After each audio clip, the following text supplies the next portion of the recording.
സംസ്ഥാന സ്കൂൾ കായികമേളയിൽ ഇന്നത്തെ ആദ്യ സ്വർണം എറണാകുളത്തിന്.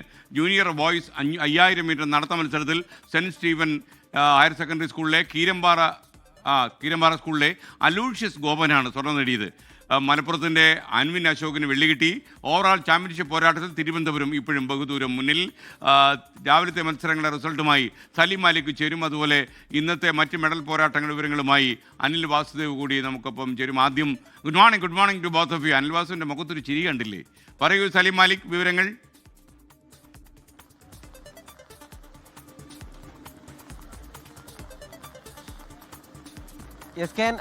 ഇന്ന് രാവിലെ നിലവിലെ അത്ലറ്റിക് വിഭാഗത്തിലെ ചാമ്പ്യന്മാരായ മലപ്പുറത്തിന്റെ ഒരു തിരിച്ചുവരവാണ് നമുക്ക് കാണാൻ കഴിയുന്നത്. രാവിലെ ഇതിനോടകം തന്നെ 2 മത്സരങ്ങളാണ് പൂർത്തിയായത്. 2 മത്സരങ്ങളിൽ നിന്നായി 1 സ്വർണവും 2 വെള്ളിയുമായി നിലവിൽ ഈ മലപ്പുറം ഒരു തിരിച്ചുവരവിന്റെ പാതയിലേക്ക്, അതായത് ഇന്നലെ രാവിലെ പാലക്കാടൻ കൊടുങ്കാറ്റായിരുന്നു ട്രാക്കിൽ കണ്ടത്. മത്സരത്തിൽ രാവിലെ നടന്ന മുഴുവൻ മത്സരങ്ങളിലും സ്വർണം നേടിയ പാലക്കാടിന് പിന്നീട് വൈകുന്നേരത്തെ മത്സരങ്ങളോടുകൂടി ആ മുന്നേറ്റം നിലനിർത്താനായില്ല. അപ്പോഴും 38 പോയിന്റോടുകൂടി ഇപ്പോഴും അത്ലറ്റിക് വിഭാഗത്തിൽ 1-ാം സ്ഥാനത്ത് തന്നെ തുടരുകയായിരുന്നു. കാര്യമായ എതിരാളികൾ ഉണ്ടാകില്ല എന്ന് തോന്നിക്കുമ്പോഴാണ് ഇന്ന് മലപ്പുറം ഒരു തിരിച്ചുവരവ് നടത്തുന്നത്. ഇന്നത്തെ പ്രകടനത്തോടുകൂടി ഇപ്പോൾ 21 പോയിന്റ് ആയിട്ടുണ്ട് മലപ്പുറത്തിന്. അങ്ങനെ ഒരു ശക്തമായ പോരാട്ടത്തിലേക്ക് തങ്ങളുമുണ്ട് എന്നുള്ളൊരു വീറും വാശിയും നിറഞ്ഞ പോരാട്ടത്തിലേക്കാണ് കാര്യങ്ങൾ പോകുന്നത്. 5000 മീറ്റർ നടത്ത മത്സര ആൺകുട്ടികളുടേതും ജൂനിയർ ആൺകുട്ടികളുടെ 5000 മീറ്റർ നടത്ത മത്സരവും 3000 മീറ്റർ ജൂനിയർ പെൺകുട്ടികളുടെ നടത്ത മത്സരവുമാണ് രാവിലെ പൂർത്തിയായത്. 2 മത്സരങ്ങളിൽ ഈ ആൺകുട്ടികളുടെ മത്സരത്തിൽ എറണാകുളത്തിനാണ് സ്വർണം നേടിയത്. എറണാകുളത്തിന്റെ കീരമ്പാറ സ്കൂളിലെ വിദ്യാർത്ഥിയാണ് സ്വർണം നേടിയത്. ഒപ്പം തന്നെ മലപ്പുറത്തിനായി ഈ വെള്ളിയും വനിതകളുടെ വിഭാഗത്തിൽ സ്വർണവും വെള്ളിയും ഒരേ സ്കൂളിൽ നിന്നുള്ള വിദ്യാർത്ഥികളാണ് സ്വന്തമാക്കിയത്. ആലത്തിയൂർ HS വിദ്യാർത്ഥികളാണ് ഇതുമായി ബന്ധപ്പെട്ട സ്വർണവും വെള്ളിയും സ്വന്തമാക്കിയത്. താങ്ക് യു സലീം മാലിക്കാണ് വിവരങ്ങൾ നൽകിയത്. ഇനി നമ്മുടെ സ്പോർട്സ് മേധാവി അനിൽ വാസുദേവ് കൂടി ചേരുന്നു.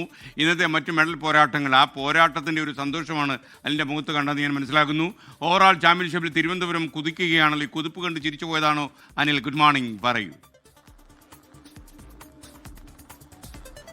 ഗുഡ് മോർണിംഗ് ഞാൻ പറഞ്ഞതുപോലെ തന്നെ സന്തോഷം നൽകുന്ന കാര്യമാണ്. നമുക്ക് പ്രിയപ്പെട്ട പല കുട്ടികൾ, ഇല്ലെങ്കിൽ നമ്മൾ കഴിഞ്ഞ മീറ്റുകളിലും അല്ലെങ്കിൽ മുൻകാലങ്ങളിലൊക്കെ തന്നെ കണ്ട പല കുട്ടികളും അവർ വീണ്ടും അവരുടെ ജയം ആവർത്തിക്കുമ്പോഴൊക്കെ തന്നെ വലിയ സന്തോഷം നൽകുന്നു. അവരുടെ കഷ്ടപ്പെട്ട് പോരാടി അവർ മെഡൽ നേടുന്നത് വലിയ സന്തോഷം നൽകുന്നതാണ്. സലീം പറഞ്ഞതുപോലെ തന്നെ കഴിഞ്ഞ മീറ്റിൽ ജൂനിയർ വിഭാഗത്തിൽ 3000 മീറ്റർ നടത്തത്തിൽ സ്വർണം നേടിയ നിരഞ്ജന ആ നേട്ടം ആവർത്തിക്കുന്നു. പ്രത്യേകിച്ച് വലിയ പരിമിതമായ സൗകര്യങ്ങളിൽ നിന്നാണ് ഇവരൊക്കെ തന്നെ വരുന്നത്. പരിശീലനത്തിന് പരിമിതമായ സൗകര്യങ്ങളാണ്. ആലത്തിയൂർ സ്കൂളിൻ്റെ നിയാസ് മോഷൊക്കെ തന്നെ വലിയ രീതിയിൽ പ്രോത്സാഹനം നൽകിക്കൊണ്ടാണ് ഇവർക്കൊക്കെ തന്നെ ഈ മെഡലിലേക്ക് അവരെത്തിക്കുന്നത്. ഭാവിയുടെ താരങ്ങളായി അവരെ മാറ്റുന്നു എന്നുള്ളത് അതൊക്കെ കാണുമ്പോൾ നമുക്ക് വലിയ സന്തോഷം നൽകുന്നത് തന്നെയാണ്. ഒപ്പം തന്നെ ഇന്ന് ആകെ 35 ഫൈനലുകളാണ് ഉള്ളത്. അതിൽ 2 മാത്രമാണ് പൂർത്തിയായിട്ടിരിക്കുന്നത്. ഇന്നത്തെ മോർണിംഗ് സെഷനിൽ 2 ഫൈനൽ കൂടിയുണ്ട്. ജൂനിയർ വിഭാഗത്തിലെ ആൺകുട്ടികളുടെ പോൾ വാൾട്ട് മത്സരവും ഒപ്പം തന്നെ പെൺകുട്ടികളുടെ വിഭാഗത്തിലെ ഡിസ്കസ് ത്രോ മത്സരവുമാണ്. അതിനുശേഷം ഉച്ചയ്ക്ക് ശേഷമാണ് നമുക്കൊരു ഒരു ഇടവേള പോലും എടുക്കാൻ പറ്റാത്ത തരത്തിൽ അങ്ങനെ ഫൈനലുകളുടെ ഒരു കൂട്ടപ്പൊരിച്ചിലായിരിക്കും ഉണ്ടാവുക.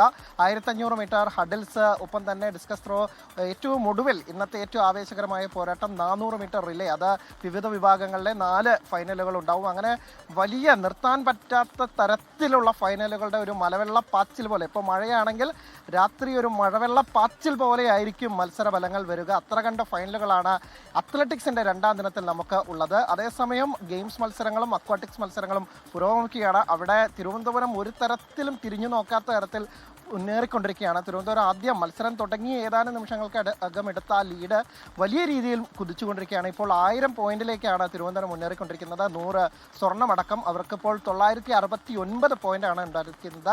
2-ാം സ്ഥാനത്തുള്ള തൃശ്ശൂരിന് വെറും 454 പോയിന്റേ ഉള്ളൂ. അതായത് ഇരട്ടി പോയിന്റിന്റെ ലീഡാണ്, അല്ലെങ്കിൽ ഇരട്ടി പോയിന്റ് നേടിയാണ് തിരുവനന്തപുരം മുന്നിലുള്ളത്. ഇത്തവണയും ഓവറോൾ ചാമ്പ്യൻഷിപ്പ് തിരുവനന്തപുരം വിട്ടുകൊടുക്കില്ല, പ്രത്യേകിച്ച് അവരുടെ നാട്ടിൽ നടക്കുന്ന മത്സരമായതിനാൽ എന്നുള്ള കാര്യം ഏതാണ്ട് ഉറപ്പിക്കാമെന്ന് നമുക്ക് മനസ്സിലാക്കാം. അപ്പോൾ ആവേശ പോരാട്ടങ്ങൾ ട്രാക്കിലും ഫീൽഡിലും ഒപ്പം തന്നെ ഇൻഡോർ സ്റ്റേഡിയങ്ങളിലും പുരോഗമിക്കുന്നു. പോരാതെ നീന്തൽക്കുളത്തിലും പുരോഗമിക്കുന്നു. ഇനി എല്ലാ കണ്ണുകളും ഈ പറഞ്ഞതുപോലെ അത്ലറ്റിക്സ് ഗ്രൗണ്ടിലേക്ക് തന്നെയായിരിക്കും കുറച്ചുകൂടി ഉണ്ടാവുക. കാരണം അവിടെയാണ് നേർക്കുനേരുള്ള വലിയ വാശിയേറിയ പോരാട്ടങ്ങൾ. നാളെയാണ് ഈ 200 അടക്കമുള്ള മത്സരങ്ങൾ വരാനിരിക്കുന്നത്. അതൊക്കെ തന്നെ സമഗ്രമായി നൽകാൻ നമ്മുടെ ടീമും ഉണ്ടാകും.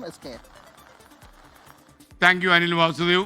ലോകത്തെവിടെയായാലും ഏത് സമയത്തും 24 വാർത്തകളും ഓഗ്മെന്റഡ് റിയാലിറ്റി പാക്കേജുകളും എക്സ്പ്ലെയിനറുകളും വിശദമായി കാണാൻ ഞങ്ങളുടെ യൂട്യൂബ് ചാനൽ നിങ്ങൾക്ക് സബ്സ്ക്രൈബ് ചെയ്യാം.